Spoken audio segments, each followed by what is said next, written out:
প্রকৃতি কিন্তু মায়ের আগমনী বার্তা নিয়ে হাজির হয়ে গেছে।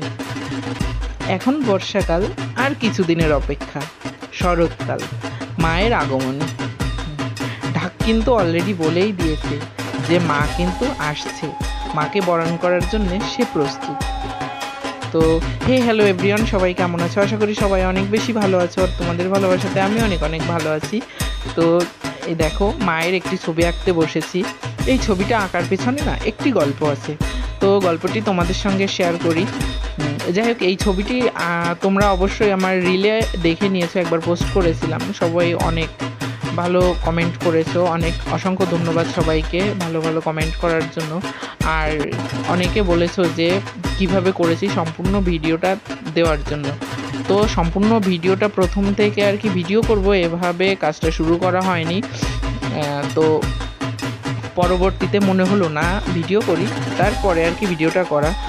যাই হোক, গল্পটি শোনো। আমার স্টুডেন্ট আছে একজন, মাম্মাম তার নাম। তো সে আমাকে বললো, স্যার পুজো চলে এসেছে, আমাকে একটা মা দুর্গার ছবি এঁকে দেন। মূলত এই ছবিটি আঁকার সূত্রপাত হয়েছিল সেখান থেকে।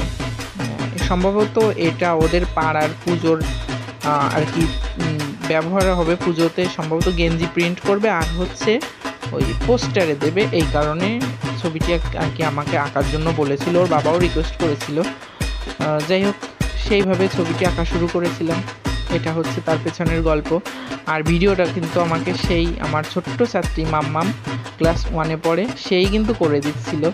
আমি ছবি আঁকছিলাম আরও আমাকে ভিডিও করে দিচ্ছিল। খুব সুন্দর হয়েছে মাম্মাম, তোমাকে অসংখ্য ধন্যবাদ ভিডিওটি করে দেওয়ার জন্যে। আপনারা কিন্তু অবশ্যই কমেন্ট করতে ভুলবেন না যে কাজটি কেমন হয়েছে। আগেও যেমন সুন্দর সুন্দর কমেন্ট করে আমাকে কাজ করার উৎসাহ দিয়েছেন, আর এখনও আমাকে সুন্দর সুন্দর কমেন্ট করে কাজ করার উৎসাহ দেবেন। আর কিছুদিন পরের থেকেই দুর্গাপূজার প্রতিমার কাজ শুরু করব। এবারও বরিশালের দিকেই কাজ করব গত বছরের মতো। তো সবাই আমার জন্য আশীর্বাদ করবেন যেন এবছর পুজোটাও আমি সুন্দরভাবে কাজ করে সবার মন জয় করে আসতে পারি। তো যদি আমার চ্যানেলে নতুন হন তাহলে অবশ্যই আমার চ্যানেলটিকে সাবস্ক্রাইব করে আমার পাশে থাকবেন।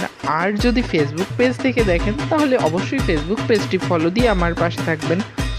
তো কাজটি কেমন হয়েছে অবশ্যই সবাই কমেন্ট করে জানাবেন। আপনাদের সঙ্গে গল্প করতে করতে কিন্তু একেবারে শেষ পর্যায়ে চলে এসেছি। তো আবারও বলছি, যেখান থেকেই দেখেন অবশ্যই কমেন্ট করে জানাবেন কাজটি কেমন হয়েছে। আর নতুন নতুন ভিডিওর জন্য অবশ্যই আমার পেজটিকে ফলো দিয়ে আমার পাশে থাকবেন। টাটা।